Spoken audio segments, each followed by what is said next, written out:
wait lang ah. Third and final leg of the 2014 Toyota Vios. Okay, okay. Okay, kapatid, ano na, ay, ma'am, akin na yung card mo. Ha? So that I can,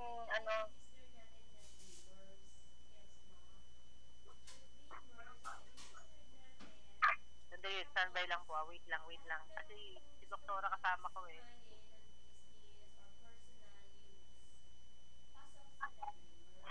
Okay. Ayan. Magandang araw po sa inyo lahat mga kaibigan. Live po tayo ngayon dito sa Annabelle's Restaurant kung saan ay inuumpisa na ang CCP.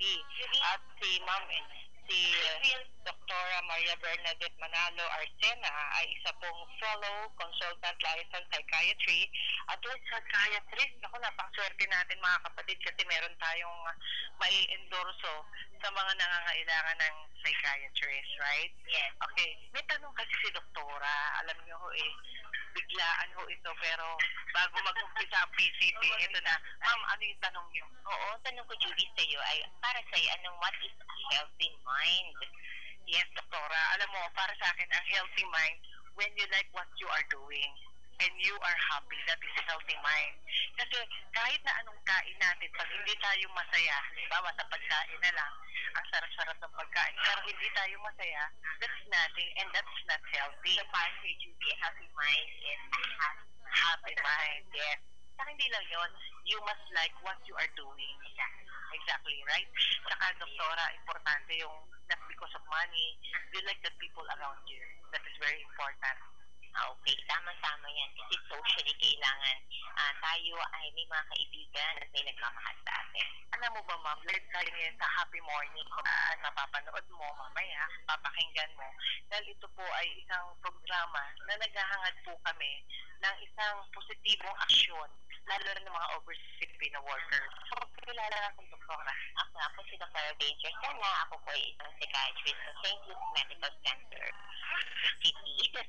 Wow! Alam mo, ma'am, pag nasabing St. Luke's, parang magkakasakit ako. Ay, hindi. Ayun. Ang St. Luke's Medical Center ay nag-cater sa lahat ng mga levels, no? Ng takbo ng buhay ng tao at mga iba't ibang mga specialties. So, importante yun. Doktora, dito po kasi sa aming grupo, no, na-meet ko ang mga grupo ng St. Luke's nung ako'y umattend ng 75th City College Jubilee, kung saan isa po ako sa media na nag-cover doon. I'm so happy kasi Rotarian tayo as a member of Rotary International. Sa ano po ako, Rotary of Intramuros. Pumunta ako ng Quezon City para ipagmalaki ang grupo nyo. Salamat naman, Judy. At yun, nag-isip yan ng happy mind. Oo, tama-tama. When you are happy, that is happy mind. Happy and happy mind. Be happy and you will be happy. Yes, right. Tama, Doktora. Okay, tama. Thank you so much, Judy. Thank you very much. Yan po si Doktora, mamaya na mag-explain. Si Doktora Maria Bernadette Manalo Arcena, ang ating liaison psychiatrist. Hi, sir! Yan, si Kuya Mike, ang ating chairman ng Liga ng mga Broadcasters sa Pilipinas. Halika, Kuya. Sige. At syempre, syempre tayo po yung naghihintay, no, ng napakagandang mensahe mula dito sa ating mga doktor. At narito po ang ating mga doktor. Siya pong magbibigay sa atin ng mga ilang mensahe para ho sa ating hanapan. Okay? Ayan, mag-uumpisa na po sila. At tabayanan po natin yung ating yan. Good morning! Good morning!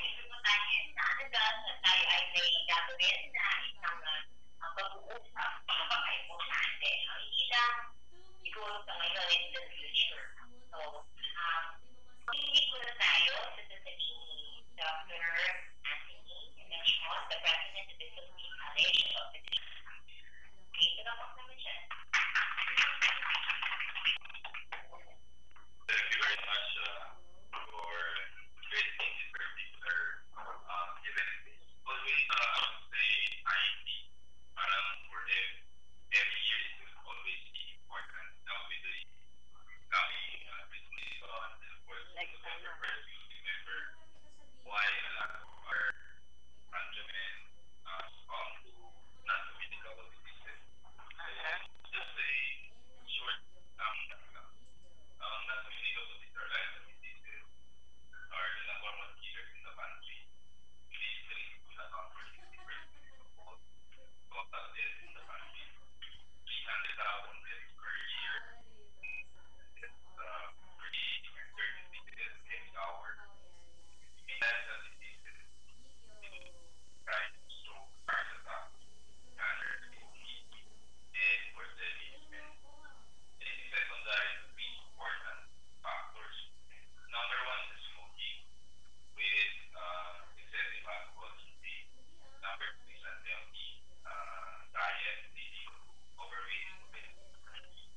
at papakinggan po natin ang kanilang mga sinasabi sa pamamagitan ng pagbibigay sa inyo ng mga ilang detalye ukol dito sa what is healthy mind. Yan, kanina po sinabi po, what is healthy mind? Ang healthy mind po ay siyang happy mind para sa akin. Kailangan happy ka.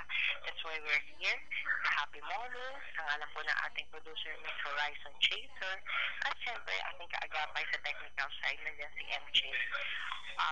Ngayon po ay narito po sa ating harapan ang mga speaker kung saan ay magbibigay po sa atin ng ilang mga sabihin tungkol sa Philippine Psychiatric Association. Ito po isang health forum for healthy mind to achieve a healthy body. Healthy body leads to a healthy mind. Yan. Dito po sa Restaurant. Ngayon po ay 21 of October 2014. Tuesday, 9:30 a.m. po kami nag-start. Ang speakers po natin, ang PCP representative para sa welcome remarks. Obesity epidemic in the Philippines, Dr. Rosa Allen C. Of course, ang endocrinologist as President of Philippine Association of Society for the Study of Overweight and Obesity, Exercise Body for Your Mind, Dr. Ricardo Juan Tolentino, PPA President, and climbing towards the Health Mind Summit. Mula kay Dr. Tolentino. Okay, yan. Pakinggan po natin sila. Alright, so our first speaker is a listening and fellow of the Philippine Election and listening and fellow of the Philippine Society of Endocrinology, Safety, and Metabolism, who has president of the Philippine Diabetes Association, now Diabetes Philippines, the Philippine Society of Endocrinology, Diabetes, and Metabolism, the Philippine Association for the Study of Obesity, Overweight, and Obesity, and the President of the Philippine Diabetes Atherosclerosis Society. So without much further ado, let's welcome Dr. Rosa Allen. Good morning, very much, and thank you for the nice introduction. It is a pleasure to be back here in I've been invited to a society and it is really a pleasure to be here. All of you know that obesity is a problem, and obesity has been noted to be a problem of different kinds.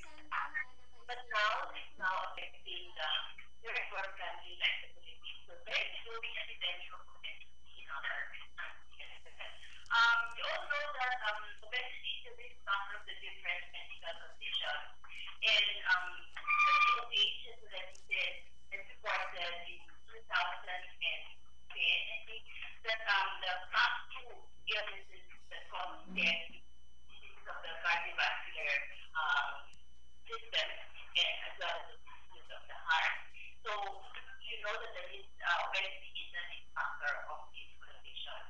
And recently I was privileged to get hold of the 2013 AIDS and the National Nutrition Survey. And this was released 3 days ago, and it actually shows that based on the BMI of Filipinos, we have now the prevalence of 6.8% of obesity in the country.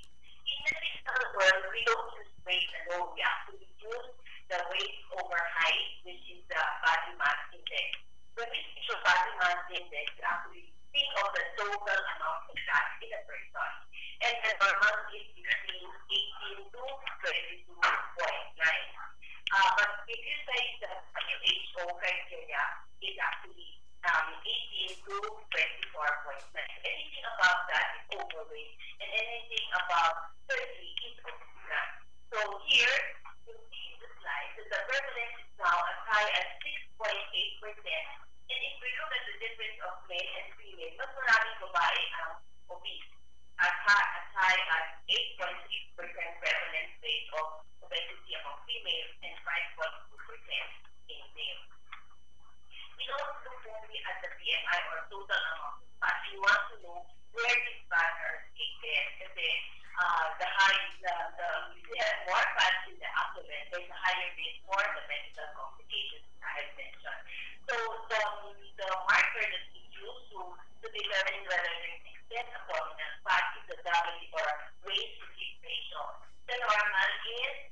market male and then less than 0.85 in female.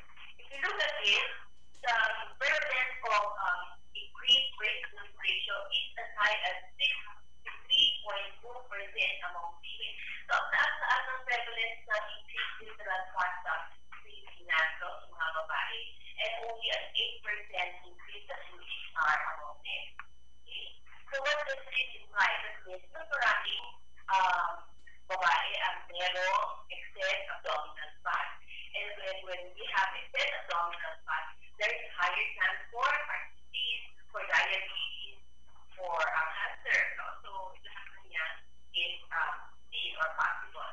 And then, minsan mahirap measure ng weight-to-weight ratio because you have to measure study, so you have to reduce the measurement of which is where is the right way or size to measure the weight as well as the hip. So, the weight circumference, pertinent doppler, that shows that it is equally effective in determining the amount of visceral fat.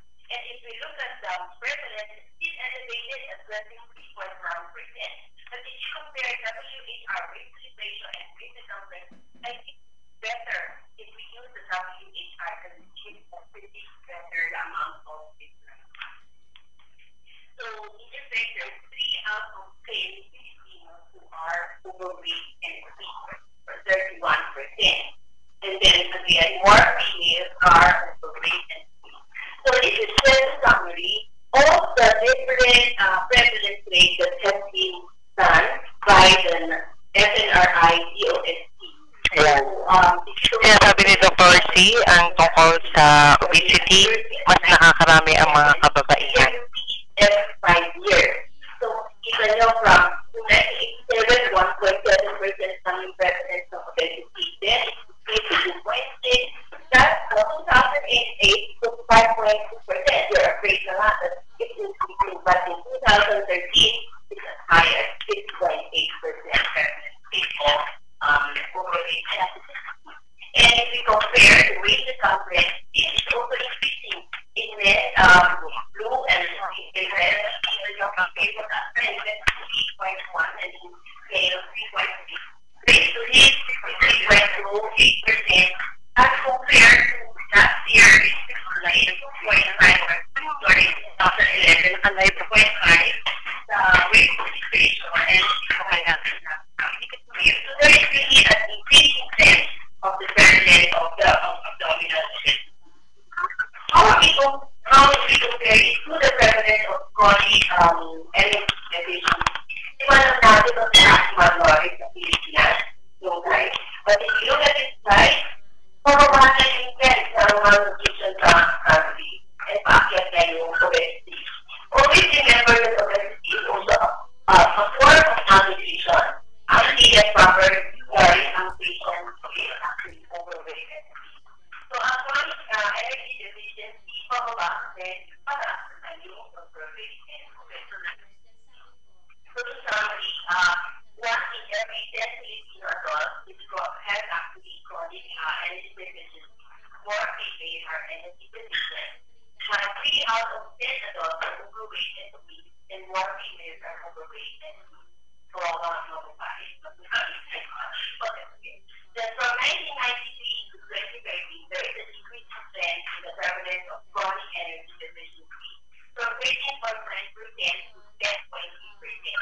Now, what an increasing trend in the prevalence of overweight and obesity from 16.6% in 1993 to 29.9%. Okay? From 1993 to 2013, there is an increasing trend of high circumference and high weight circumference for both males and females. So, looking at this data, the community work together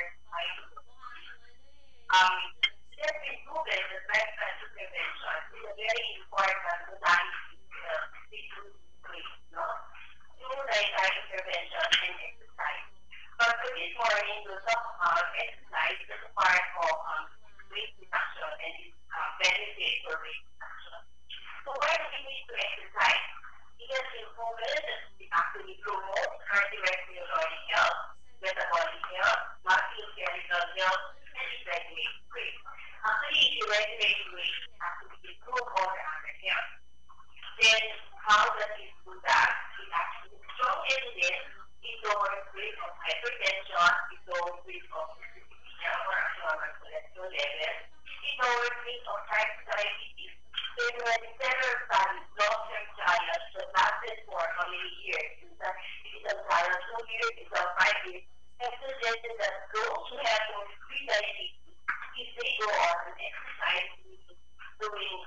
50 minutes of exercise per week, is actually revert back to normal.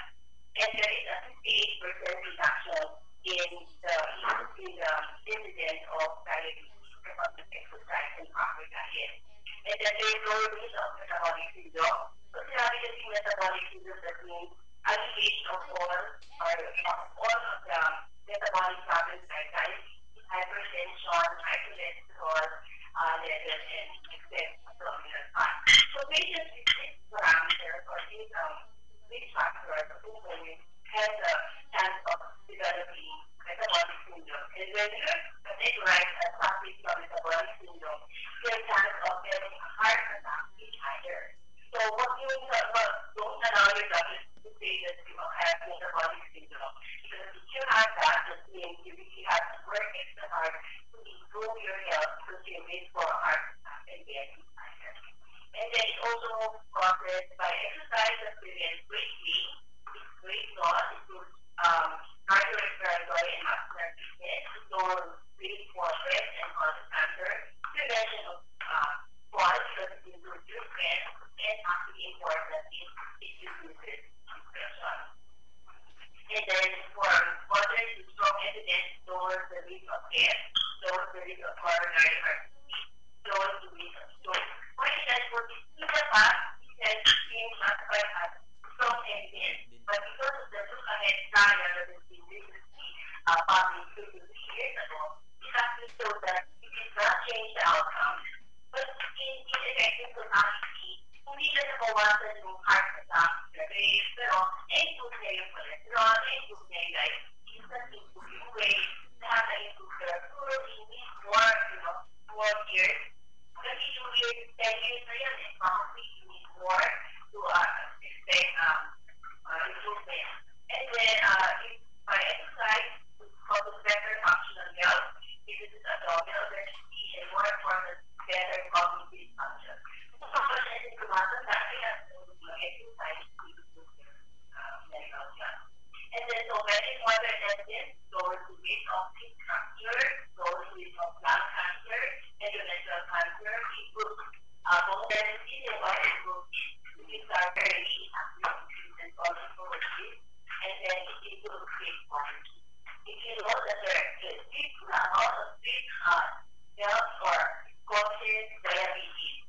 Kapag konti ang sleep ninyo, mas mataas ang chance ng magka-diabetes. Kapag konti ang sleep, mas mataas ang chance ng magka-obese. So it's very important that you have quality sleep and the right amount of sleep duration, which is there that 6 to 7 hours, 6 to 8 hours of sleep is enough. And it has to be proper. Kaya mas marami na yung sumakamas na nagkaka-diabetes because of the increasing night shift. Because that's happening in your content. So how does exercise improve? Yeah, so hindi lang ang confidence improve because of the data. They have visual stimulation that increases the oxidative capacity of the muscle and that leads to the increasing number of mitochondrial cells. If you don't mitochondria, the power up of the cells. Increase the numbers of increase the function, mas mabilis to function yung activity ng muscle to burn more calories. And that it improves insulin sensitivity, kaya yung prevalence ng diabetes bumababa. And then it releases endorphins, so it makes the person feeling better. So, talking about physical activities yung pinag-uusapan, there is an increase in the prevalence of low physical activity from 2001 to 2008. Ibig sabihin, mas maraming hindi nag-exercise sa mga Pilipino. So, in 2003, the prevalence is as high as 6.1%. Pero noong 2008, naging more than 85% of mga Pilipino pa man, mas maraming Pilipino tulong natin work than work lang. Pero the good news is that 2013 prevalence of insufficient activity is only 45.2%. But this we're doing something. Although the Philippine Association for the Study of Overweight and Obesity, as well as the PCP, is actually working hard to really help improve yung awareness of people to do some exercise. I'm actually directly to you the exercise in medicine Philippines. 2 years ago, together with the Philippine Association for the Study of Overweight and Obesity, we have IAM or exercise physical activities during the annual convention of PROO. This is actually an initiative focused on encouraging physicians and other healthcare providers to improve exercise and designing business plans for patients. This is organized by the American College of Sports Medicine in the States, and it is actually going around the different states in America, and the first one in Asia was in Singapore, then finally the second, now that's our CIM. So CIM is what is formally started. The organization is a coalition from the different societies as well as the DOE. This aim of increasing awareness among doctors, increasing awareness of exercise, the modality of treatment to their doctors and other healthcare providers. And we are doing a CIM prescription training for primary physicians. Kasi madaling sabihin ng doktor, mag-exercise kayo. Sabihin ng doktor, ano gano'n yan? Kasi mag-exercise kayo. So, as a lot for you physicians. So, but if the doctors are properly educated on how to do it and how to educate and tell their patients, advise the patients, then we will actually help our patients. I think that's the last slide. Thank you very much for your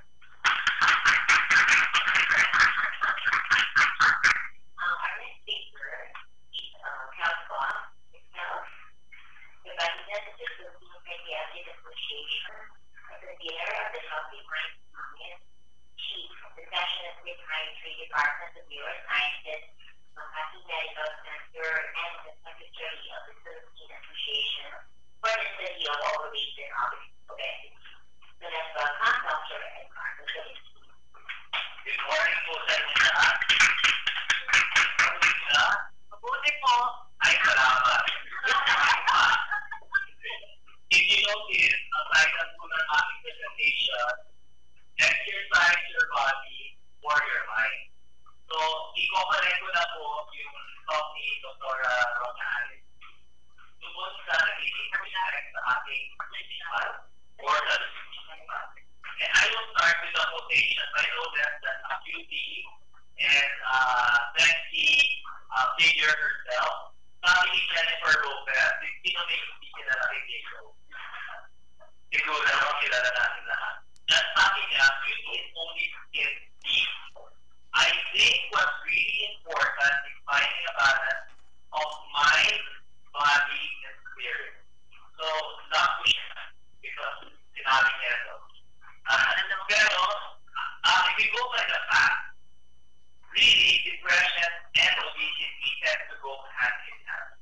And if we look at the data, 43% of depressed adults were also found to be obese. Napakataas po, 43%.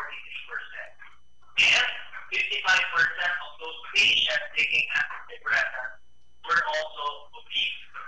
So this data came from the U.S. National Center for Health Statistics, although they cannot explain the correlation so far. Besides that, gender, nalabas na naman yung sinabi ni Dr. Rafi, and also race plays a role in the connection between obesity and depression. Because according to the report, kung ang babae ay mas prone talaga, if they were suffering from depression, they were also prone to suffering from obesity. Okay? No matter what age group, particularly for white women. Ika na, a woman with a beautiful body is good for a night. But a woman with a beautiful mind is good for a night. Agree? Agree? Lahat ng mga babae dito napaka-strong women talaga. Itong theory, bakit raw related ang obesity sa depression? One, they may both impact depression and obesity, impact many aspects of life, and their relationship is naturally complex. So one, kung depressed ka, hindi ka kakain o kakain ka na kakain, hindi mo pinapakayanan ng sarili, hindi ka mag-exercise, therefore, napapagilid. The other is women are usually more prone to depression, mainly because of your hormones. Okay? Hindi ko natin katalanan, pero hormonal aspect. Men do not have postpartum blues. Men do not have premenstrual dysphoric disorder, yung parang depression during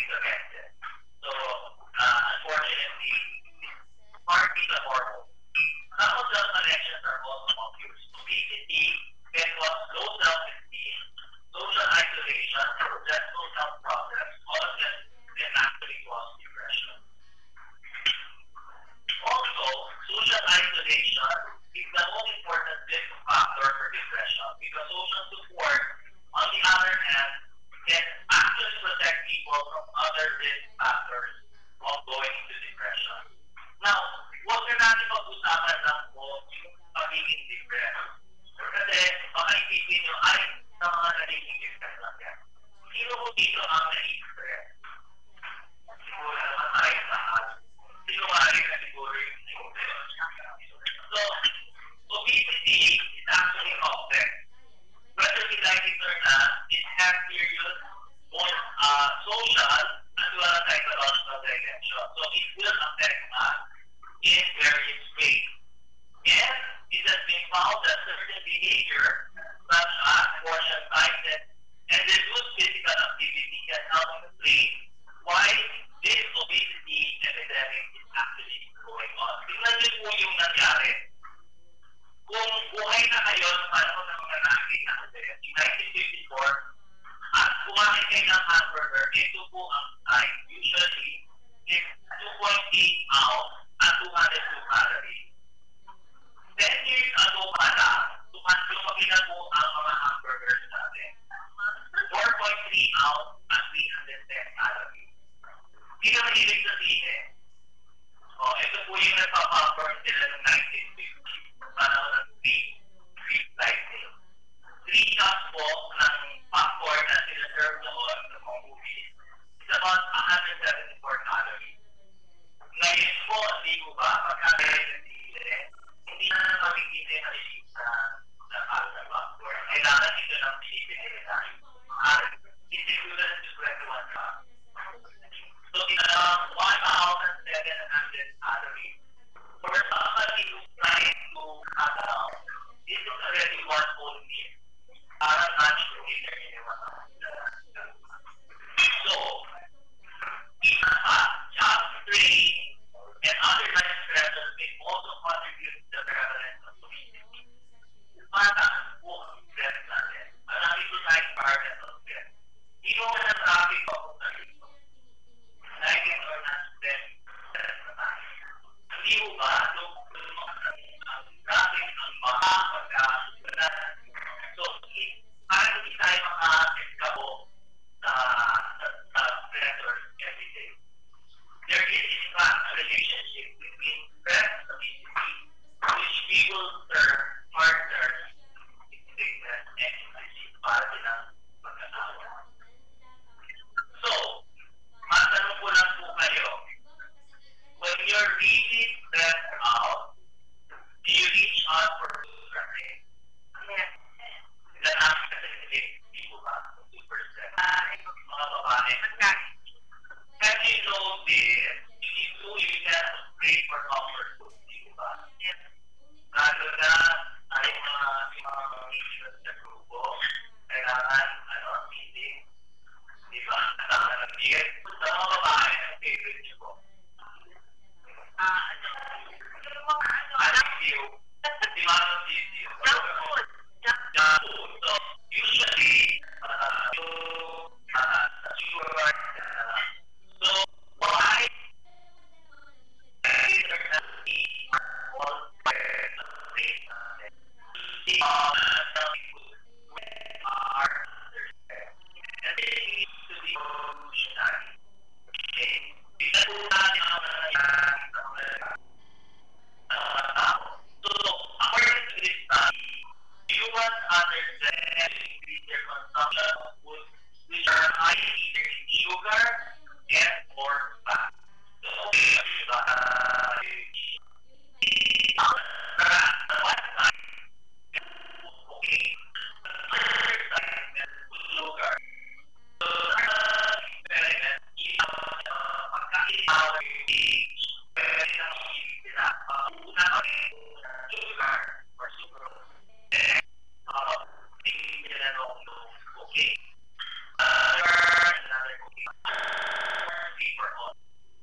makakagawa natin sa pagkain.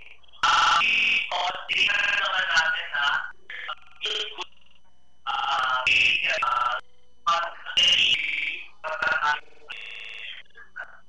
and exercise, we have one of the widest range we see within female, okay?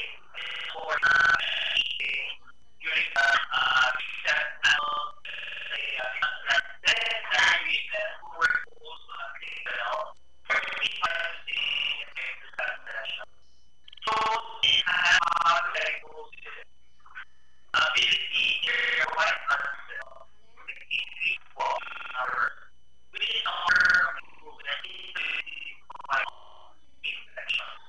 This 15 years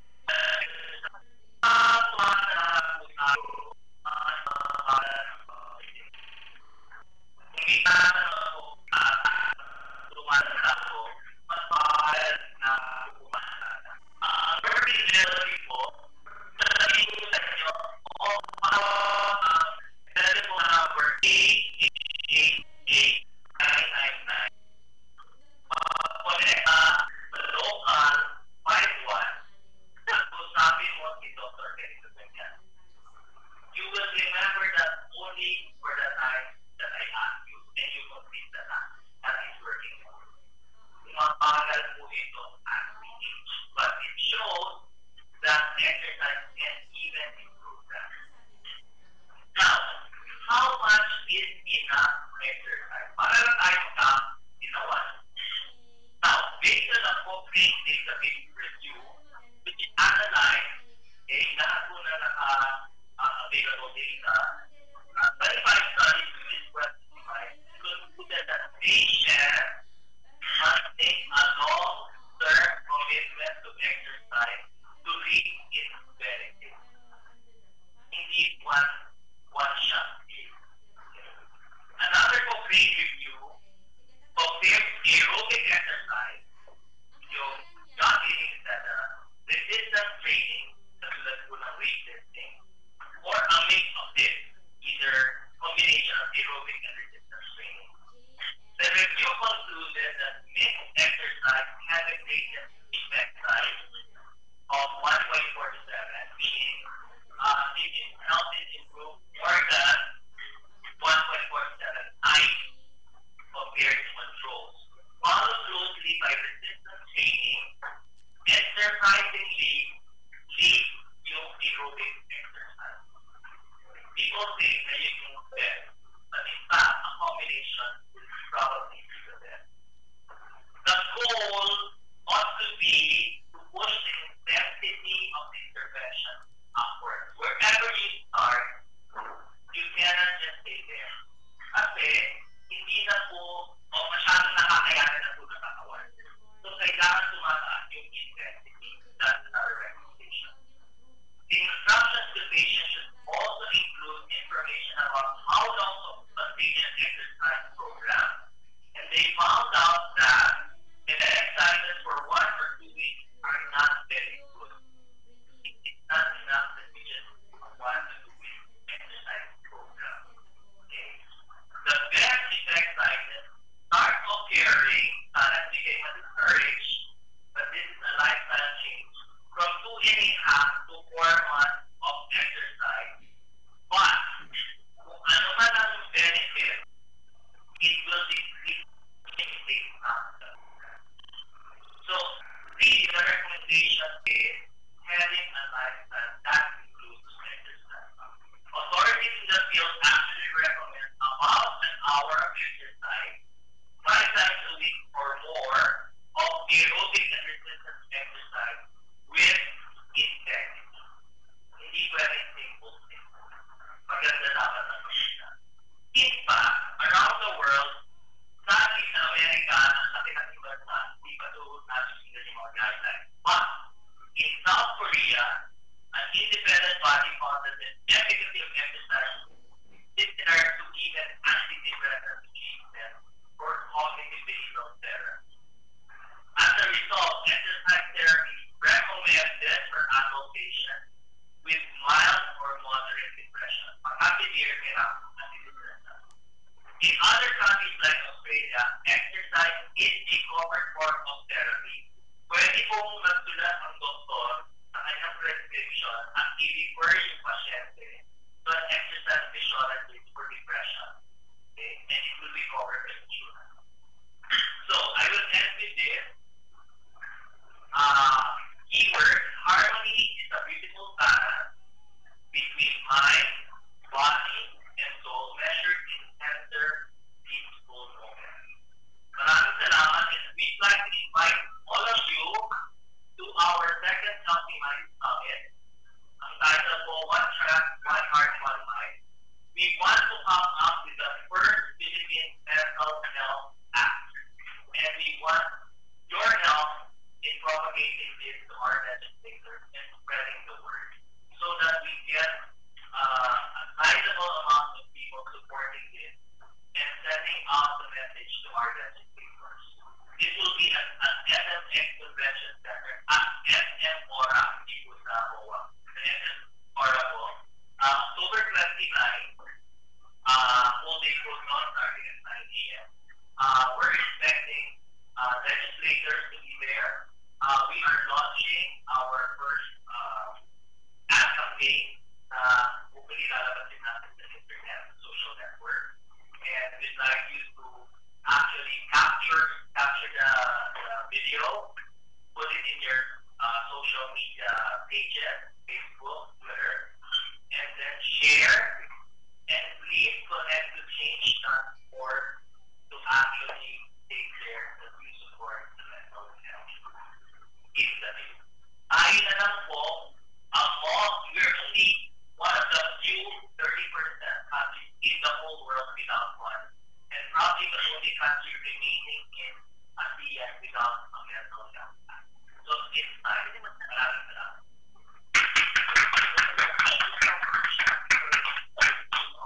If you look at the envelopes we have, here these are the PCA 2015 Media Awards. Okay? And then for the ASC and Age International Convention, we also remember 2013.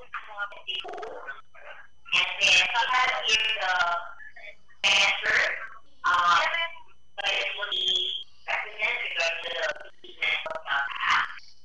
Okay, and the program. So it's coming October 29, the SNR. So I will see you there, and everybody is very much welcome. Alright, so the doors are now open for discussion and questions. So please state your name first, and then your area of area of work.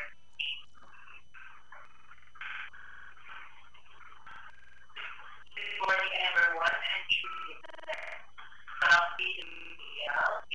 to comment from Happy Learning.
And if you're not active, nothing to burn. So, you have to think about it would be your intake and your output. Now, ang sabi niyo earlier that the first question is, bakit mas mabilis sa practice ng papayan? Yes, that's not true actually. There are some people who really very hard to gain and it's partly because of genetics and the environment that they're in. Tapos, hindi isipin yung metabolic rate, yung ability nila to work. Okay. It has to be more motivated than this number. Oo. Kasi kung meron pong mga elders na madalas po makausap, so, hindi po yan. Sabi nila, huwag mo masyado kumilon na kumilon.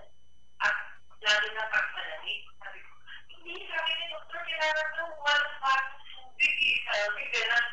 Tapos, sabi niya, hindi mo ba naman din lumaki ang chance sa makakailan na tubig more than they are expecting. Hindi po ba ito noong nakakaba ang pag-ilan ng tubig? Kasi water, walang honey. Kahit na isang level na hindi ko. Kaya lang, kung ikaw tuloy mo matalaga, sila ang problem mo iba. Okay, they do a lot of water. They may actually gain through water retention. So, sumama na sila, kaya nagiging ng waste. Hindi ako hindi nakakaba, lang kasi ang chance to see with abdominal capacity. Kapag sa hindi sila nilagay, kahit na wala ng activity, so there's also increased accumulation of fat in the abdomen area because yung fat, marami na yung fat cells all over the body, but yung fat cells natin kung saan ang mas active. So if you're guidance with an issue or yung cortisol level, if you're getting increases, then yung cortisol increases dun sa fat cells sa abdomen. Tapos, there's interaction sa abdomen yung fat cells. Thank you very much. Happy morning. Nagkagulat po na kahit po meron sa exercise na rin may hanap po kami. And even there, kahit yung tinatawag na vintage po, yun po tinatawag na tayo makikita.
unfortunately to be correlated. It's only less than 1% is a bit so normal patient. The better getting better quality. Ito ayaw na quality. Kasi wait, maraming muscle mass. Ang quality na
very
video is actually already.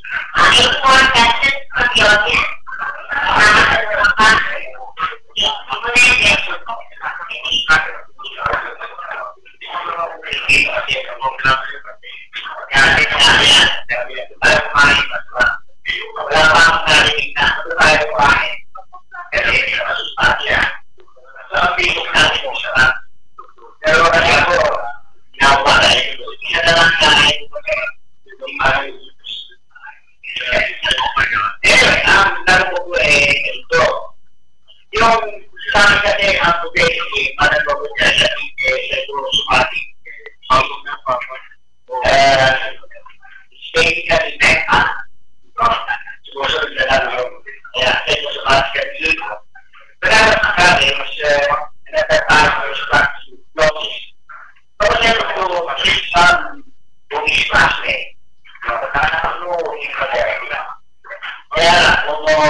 Kasi, ganito ako sa progress ng isang araw. Wala ko po kasi situation na tumutusok na congressman. Yung, okay, negosyo talaga ang nagawa yung sa mga malaking network, they have to pay para dun sa traffic. Pero sa nakikita ko, napakaganda ko na may tutulong po ninyo para po ilabas siya sa drama. Na may info sa mga kabataan. Kasi talagang ang hirap. Kung ako lang ginamano-mano ko yung mga kabataan, ay laging alam ko public service. Ang hirap ay kung sa lima lang yung program mo. Pero kung nagkaraan po tayo, nagkamalaki yung network, siguro po, isa po na kayo recommend natin si Congressman Sila. So, iba yung kanya, pero ready ito siya na makakatulong kasi ang tinang po, meron yung anti-tuberculosis. Ito natin itong galing ninyo. Ito po ikakalit po na alam ko ay makatulong po ako. Pero yung maganda rin yung galing ninyo na mga dos ko, nakamaganda po. Kasi po yung aming nakatutong buhay, kayo po yung natusolong ng buhay natin. Pag naman yung tamang bagay, ay dapat kailangan ng mga pagkataan. Dahil alam mo pa. At totoo lang po, maraming salamat. Nagkasuko po ang ko during the term of the Lord Rosary. Isa po tama. Ang ginawa po, kasi kasama po namin ang sinakawag na television factor meron kami tayo na restaurant para sabihin ay ba or healthy issue yung ang tinawag niya healthy pina-check namin yung talagang sila ng calories ginagawa ng tapos nalagyan ng taba or customers that have a choice. But these sa menu, ito para sa so, meron ako gano'n sa kulay. Wala akong kumili. Ang buhay doon, hindi na marami.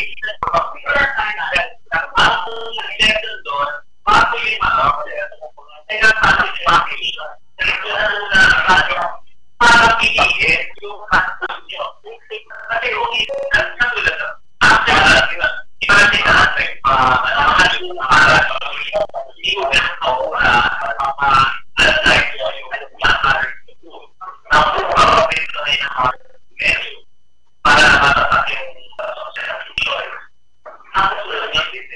so medyo hindi ko kagana so kung tama yung sinasabi na there has to be a massive education for people to do kung ang kailangan natin ay hindi na po yung mahal po ang ibig mo ay here tayo to do it there the new media is social media alam naman po natin yung internet ay power challenge alam po natin yung mga internet na tayo na sa physical na ay nag-ibalan po natin bakit po na hindi natin gamitin pero po kami website so mag-iray po tayo any capture na healthy information paki-share na lang po isama po natin sa ating mga share at isama natin sa Facebook, Twitter yun po ang bago na para i-set that up okay short and then para ma-release mo you are pumasok na paraan you are what you see with your body kasi para tayo konektado sa social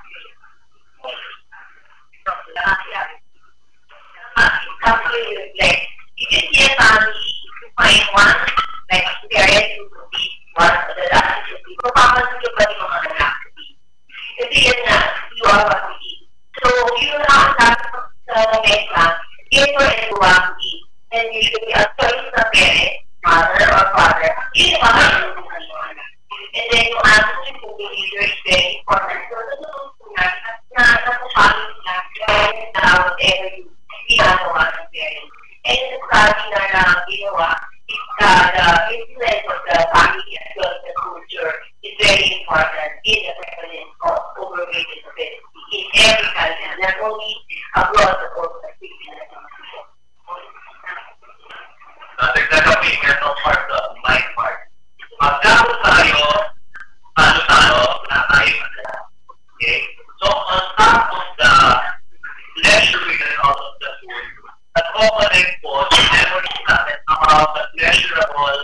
meeting, when we are eating. In fact, if you notice, wala mo tayong pleasurable activity na magpapagyan na hindi mo ba? Any wedding, any birthday ka siya. At kung family niyo yun, kanya-kanya basta na hindi nagalin yung healthy. Yung pinaka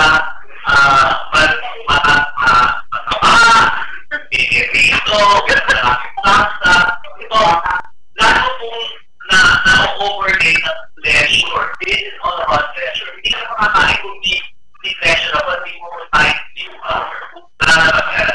so, on top of yung sinabi ni Dr. You know, actually, the addiction it's all about pleasure. So, para sa akin, napakahalaga na ang education natin all the way hanggang sa family. Okay, last question. Good morning, boy. I was just trying to ask you talk earlier about what you're studying spirituality mental health. Can you talk more about it? And also, I was just trying to ask you that the facility probably the whole country that they have to have it. How many countries po ang kaya mo kung within the region or around the world, there are only 30% of the world population or countries with our mental health act. What's the mental health act? Our mental health act wants to protect the rights of the mentally ill who are really in a disadvantaged group. They are either mentally incapacitated or mentally challenged, or they have a mental illness. But it also protects all of us who may have a mental health problem. How does it do it? It will finally assign a value, okay? And in our proposal in the council attached to the Department of Health, that will take care, nurture the mental health programs policy of the government. Ang nangyayari po sa ngayon, ang mental health po is delegated to sometimes just a hospital. Okay? Sometimes kung malakas ang tulong ng mental health, mga mental health sa secretary nyo, nandun siya sa mental office. Kung hindi, itatama naman siya sa mental hospital. So, ang hirap-hirap po na makakagawa tayo ng mga consistent programs for mental health support kung hindi meron tayo identified group of people who will nurture the program, okay, for the whole country.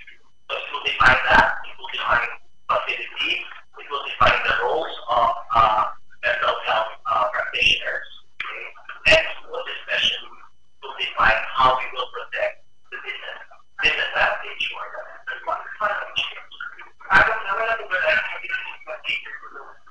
Facilities, yes. Facilities is only the end point. Okay? Because there has to be a program in a facility, there has to be rules about paano budget, especially voluntary care patients.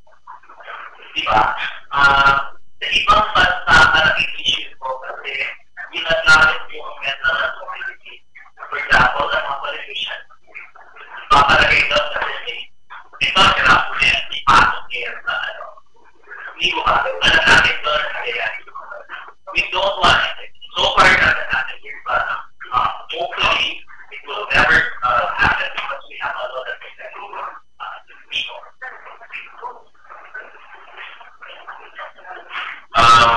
Siguro ang learning natin dito, ang health ng nation kasi na nalibig is leadership. In any organization, I read in Pangalanan speech, author na sa Chief Brother. So, in order to effect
problems among countries in the West, right? Europe, etc. There was one major observation. The countries that cut down on spending on health and mental health, mas mabagal po ang pag-akyat ng ekonomiya nila.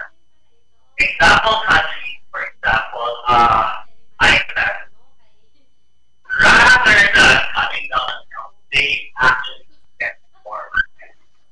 Mas mabilis. And here's the fact that is now recognized by APEC, Asia Pacific Economic Cooperation. I just came from a meeting with APEC, maybe they are not the mapa na po mental health. And in their roadmap, the APEC, which will be held in the Philippines next year, they felt that a country with people who do not have good mental health is not going to be economically sound. Oh my God.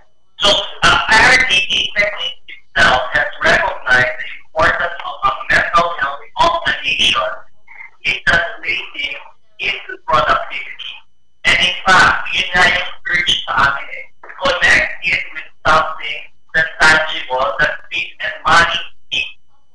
So, ito po, ang APEC na. So next year will be the second time mental health will be in the APEC agenda.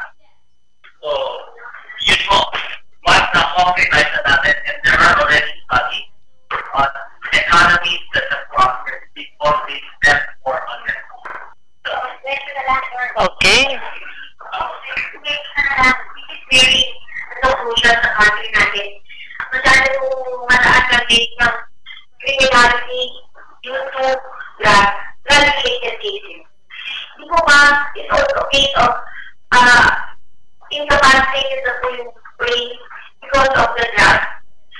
Meron po ba kayong programa o roadmap sa Institute College of Physicians para po i-address itong napapag-grabe ito sa lahat ng pagka natin? Well, leadership pa rin po eh. National level pa rin. We can only do so much eh. And then yung legal requirement Oh my God. coming from the Congress.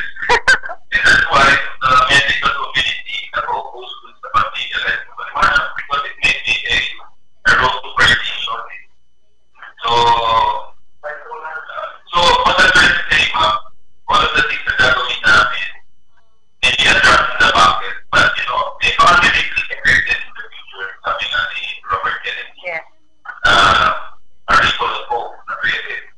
And hopefully, makukuha sa practical. So, we have been plans na di ba for graduate, bumaba with learning of the PNP, sa social media naman yan ang nagkakaroon. Again, the board addressed the president before that survey. Talaga naman ang private natin napakataas. In the 80s, there was a study that we found out that around 80% of criminals actually were caught, were taking substances. And the reason was they had to take the substance so that they will be found in case they are hunted down, or gunned down, etc. So, not 80%. 80%? Okay. So, alam niyo naman, napaka-konti po ng mga studies natin. Okay.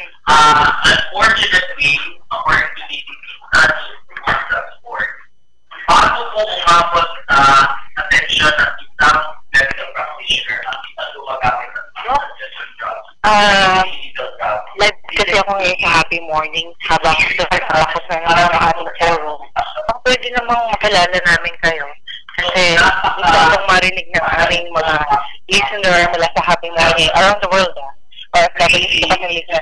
Kilala kayo kapag ano ba yung mga may papayo niyo lalo na sa mga OFW na umaasa lang sa mga napapakinggan natin about health. Oh, that's a very good question.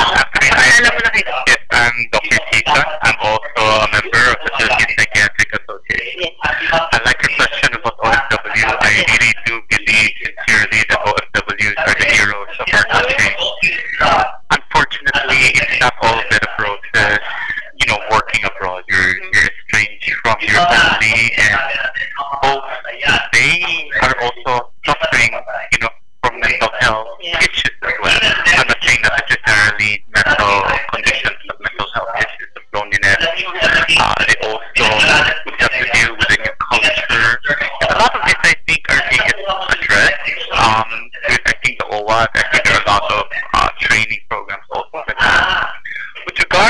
to what message I would like to give them, I think I'd like to remind them that their physical and mental health are both important for them to be able to continue to be OFWs, to be able to continue sending money back to their families. But they also have to balance it in terms of the needs and emotional needs of their family also back here. I wish it did not have to be, but since that is the situation now, I would want them to feel that, I hope our country can also address not just their medical needs, but also their mental health needs. Thank you. Dok, alam mo ba, napakaraming maitutulong ninyo, lalo na ngayon sa social media, na napakarami naming nakikinig at nanonood din.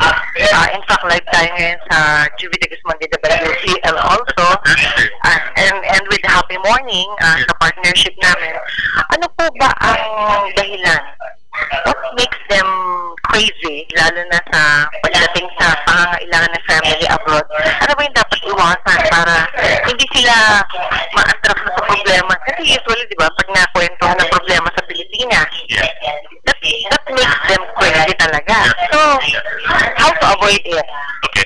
So, first of all, I think getting the right information is important. I think just to give a very good example, for instance, when you Latin came over, all the OFWs, of course, yes, all the OFWs, of course, who have relatives and family and friends, as well, are also very much affected by this. I think in order to address, and I think the concern that they may have is also very relevant and very important. In order to help them, I think we need to provide good information with regard to the status of their loved ones here as well. And to really, if they would need help, then they would need the support of fellow kababayans here as well. And maybe to also consider getting, professional help if needed. Yes. Where they can find you, baka pwede namang ialaman natin kung saan kayo doktor. At direct from me, makahingi sila ng hospital. Ano ba naman yung mga siluman? Okay. That's very nice. Nakilala siya? Yes. Okay, that's very nice. I am a member also of the Department of Psychiatry at St. Luke's Catholic City, so I can be contacted there. Wow, St. Luke's. Yes. Ako, dati kasi akala ko pag sinabing St. Luke's, mahal. Hindi pala. Adjustable pala naman. At saka, ang nangyari lang, ang mahal yung kalidad ng mga doktor. Yun ang nakita kong mahal, no? At saka mga kaibigan, huwag kayo mag-aalala dahil talagang si Doc hihingian natin ng calling card kung meron yung kayo dyan. To keep you aware kung ano yung mga pangangailangan ng mga mga OFWs natin around the world. At syempre, napakalaking tulong na meron tayong tamang gabay mula sa mga doktor. Very nice to hear. Thank you. Thank you, Doc. Thank you. Maraming salamat po. Doc, ang card mo, ha? That's your number. You get dito na lang. You write your number here. So, we can get in touch with you. Especially, baka meron na kayong Facebook account. Ayan. Okay, so mga kaibigan, ako nagpapasalamat po ako dahil tayo po ay napakanood ngayon. At lahat ng mga friendship natin na nanonood at nakikinig po ay, yan, thank you, Doc. Ayan. Ito po isang pagpapala po na meron tayong nakuha ang isang special doctor na makapagbibigay sa atin ng gabay sa ngalan po nating programa kay Horizon Chaser. Ito po ang ating Happy Morning. Yan, ang Jubilee Guzman presents Happy Morning dahil live na live po tayo araw-araw mula alas 10 hanggang alas 12 ng tanghali. At syempre, ayan, bigyan natin ng pagkakataon nyo lang nating mga friendship. Miss Carla, wait lang. Ayan. Okay, ito kasi si Miss Carla, ang ating pinakamasipag na nag-iimbita sa atin. Hindi, tell us about PCP. Yun lang naman, how some other media can come here. Yun lang po. Ayan. Introduce yourself. I am Conrad. I'm one of the admin assistants for the Philippine College Physicians Health Forum. The PCP, or the Philippine College Physicians, is an organization of 9,000 strong internet nationwide. Ito po yung mga doktor sa matatanda. So pagdating ng 18 years old and above, nagiging internist na po ang tawag doon sa mga doktor, specialista. And then, minsan nag-subspecialize sila, yung mga nakikita natin cardiologist, pulmonologist, diabetologist, endocrinologist, and other doctors, they are also members of PCP. Now, meron po tayong ginaganap na health forum every Tuesday of the month dito po sa Annabelle's Tomas Morato every 10 o'clock in the morning. All media practitioners are invited, mapa-blogger ka man from internet, from social media, or from TV, network, any other people who are part of media are invited to join health forum every Tuesday nga po. Thank you, Miss Carla. And maraming salamat po. Alam nga si Miss Carla kasi ang pinakamasipag na nag-iimbita sa atin pagdating dito sa ating programa sa Health Forum, no? At sa ngalan po yan ng ating Happy Morning at syempre na akong programa na rin dito sa Ustream, yung ating programang laging pinanunood ng ating mga friendship around the world. Ayan. At syempre, narito si Kuya Mike. Ayan, yung ating, Kuya Mike. Ayan. Ito kasi si Mr. Mike Abe, yung ating chairman of the board ng Liga ng mga Broadcasters sa Pilipinas. At, ayan. Okay, manghihila tayo ng isa pang doktor dito. Ayan. Doktora, ay, for a while lang, doktora, please lang. Yeah, mahila kita, Doktora, kasi live po tayo ngayon sa Happy Morning at gusto ko lang pong maibigay ninyo yung mga details sa inyong mga activities sa nalalapit na summit. And you can invite our friendship from other media networks. Ito on October 29 sa SMX Aura. Magkakaroon po tayo ng Philippine Mental Health Act 1 and at the same time, kasi pangalawang itong Healthy Mind Summit. So, sana makapunta kayo kasi napaka-importante ang Healthy Mind. Okay, Doktor, pakilala ka muna. Ako po ay si Dr. Beatrice Sena. Ako po ay isang psychiatrist sa St. Luke's Medical Center. Yeah. Ay, Doktora, speaking of psychiatrist, Yeah. ito ba may connection sa neurologist? That is different?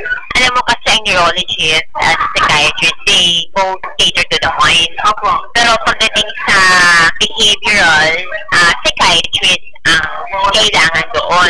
Pagdating sa mga neurologic problems like stroke, epilepsy, yun ang part ng neurologist. So behavioral kami, sila more of the organic kanilang ginagamot. So, parang nasamantalin ka lang guys, psychiatrist ka, parang kaparangan ng mga taga-subaybay natin regularly. Gusto ko lang mo malaman, ang isang tao po ba na mahilig magalit? Magalit, in the sense na matagal na dekada na yung galit niya, pero hanggang ngayon ay hindi niya nakakalimutan. Pagkatapos nagiging paranoid ang tingin ko sa kanya. Kasi nga po, parang lahat ng tao, diba, pag sinabi ng example, ang nakagawa sa kanya ay isang Cebuano, halimbawa, ang tingin niya sa tao, lahat ng Cebuano, ganoon din yung gagawa sa kanya na hindi tama. So, sa mga ganitong klaseng sitwasyon, ano bang masasabi ulit? Alam mo kasi meron tayong tinatawag na parang national na comment. Opo. Example, kapag Ilonggo, malambing. Ganun yung tinatawag natin na parang nag-generalize natin. Pero alam mo kasi, ibang-iba naman yung mga tao, no? So, there are individual differences. So, dapat alamin natin yan. Pero Doktora, paano natin magagamit yung ganitong klaseng tao na ayaw naman lumapas, ayaw magpa-check up, ayaw mahirap. Kaya mahirap, kaya nga importante dito yung family, yung mga tao sa paligid nila, na tumulong, lalo na yung isang tao na parang may influensya doon sa may sakit, na importante dito na maagapan ka agad. Kasi kapag ito ay tumagal, ay mas lalala ang sitwasyon ng isang tao and nakatapos na kasi. May mga taong nagpapakamatay, mga taong nagko-commit to crime, kasi hindi malinaw ang kanilang kaisipan. Ay, ganun pala ito. Oo, yun. Oo. Pero ito po bang psychiatrist na kagaya ng inyong profession ay may kinalaman din sa mga annulment at napapansin? Ay, oo. Pag nagpapa-annul, naghahanap ng psychiatrist, sabi ng iba, ako, hindi mo ba alam na ang doktor ng psychiatrist, yan ang pinakamahal sa mga bayarin. Alam mo kasi, isipin mo lang na pupunta sa salon, okay? Na ang isip mo ang ina-edit natin. And it takes time. Kasi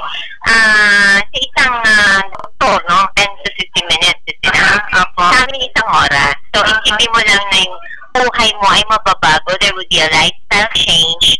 At yun ay importante na you will function, makakapagtrabaho ka, magiging nanay tatay ka sa iyong pamilya kung maayos ang iyong kaisipan.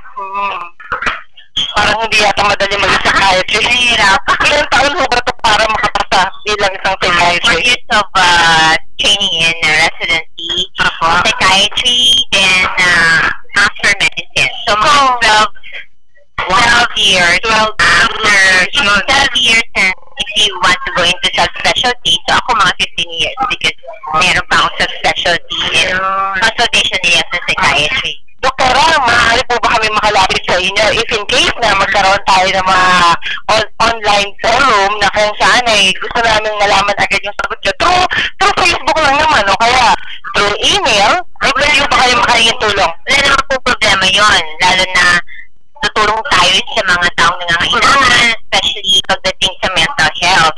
Kasi importante sa atin, no? Sabi nga natin, healthy mind is a healthy body and in harmony with the spirit. So, importante yon na mabuhay tayo na masaya with a healthy mind at healthy body. That is Dr. Artena.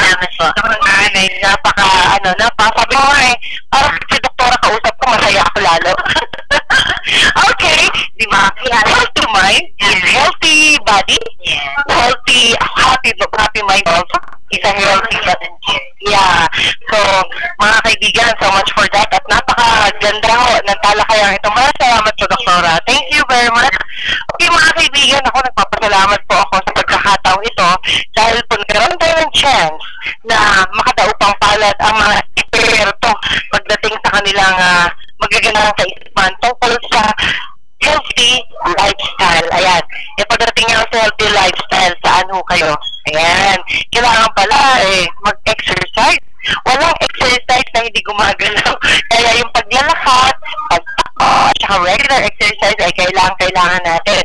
Kaya ho, sabi ko nga kay Miss Horizon Chaser, kailangan talaga samahan ko siya sa pagsasayaw kahit konti lang. Ayan, alam niyo naman pag nasa studio ako na ating happy morning, ay doon ako nakakakita ng magagandang step na pwede natin gamitin sa pag-exercise. So, I'm happy to be with Horizon Chaser at sa lahat ng mga friendship natin na meron hong inisyatibo na patuloy na magkaroon ng magandang buhay, mag-exercise po tayo at yung pagkain ng tamang pagkain ay importante. Okay, umalis na ba si Dr. Lanchon? Ayun, si Doc. Teka mo lang, hihilalin ko lang si Doc, no? Doc Lanchon, wait lang. Kasi sa Radyo Agi na lang kita napapakinggan. Ayan, dito lang Doc, gusto ko lang malaman yung ito po si Dr. Lanchon, ang presidente ng Philippine College of Physicians. Doc, ano ba yung po pwedeng maitulong ng mga OFWs na rin na ngayon po ay nanonood po sila at maganda rin po na malaman yung pwedeng i-extend sa kanila yung problema ho ba na online na pwede nila ipadala sa atin o sa paanong paraan tayo makakatulong bilang isang presidente ng PCP. Ang suggestion ko, mag-hook po kayo hanapin niyo po ako sa Facebook. Yun. At diretso ako sumasagot po doon. At saka sa Twitter. Yan ang best na para makapag-ugnayan tayo. So, Tony Liachin sa Facebook at saka sa Twitter. At nakakagarantizado kayo, sasagutin ko kayo. At kung may mga materials, madali rin ho attach doon. Video, pwede rin natin attach doon. Itong meeting ho today, na-tweet ko na po, na-Instagram ko pa na ako busy kanina. So, yung mensahe nila tapos na. So, yun ang pinaka-best way para magkatulungan ho tayo kahit malayo ho kayo. Ayan. Pero Doc, sa hospital ho ba kayo connected para naman mali mo? Kasi hawak natin ang grupo ng seafarers kung saan usually pagdating sa Pilipinas meron silang mga consultation kailangan. Sa Manila Doctors Hospital po ako nag-work at consultant din tayo sa PJs. Pero din sa PJs, sa public affairs lang. Pero issue lang ang pagtulong sa patient ko, din ko tinitingnan ho sa Manila Doctors Hospital. Okay. Naku, Doc, maraming salamat. Alam kong super busy kayo and salamat po. God bless. Thank you. Yan po si Dr. Lanchon, mga kaibigan. Maraming salamat and we love you all. This is Juby de Guzman saying I love you. Bye!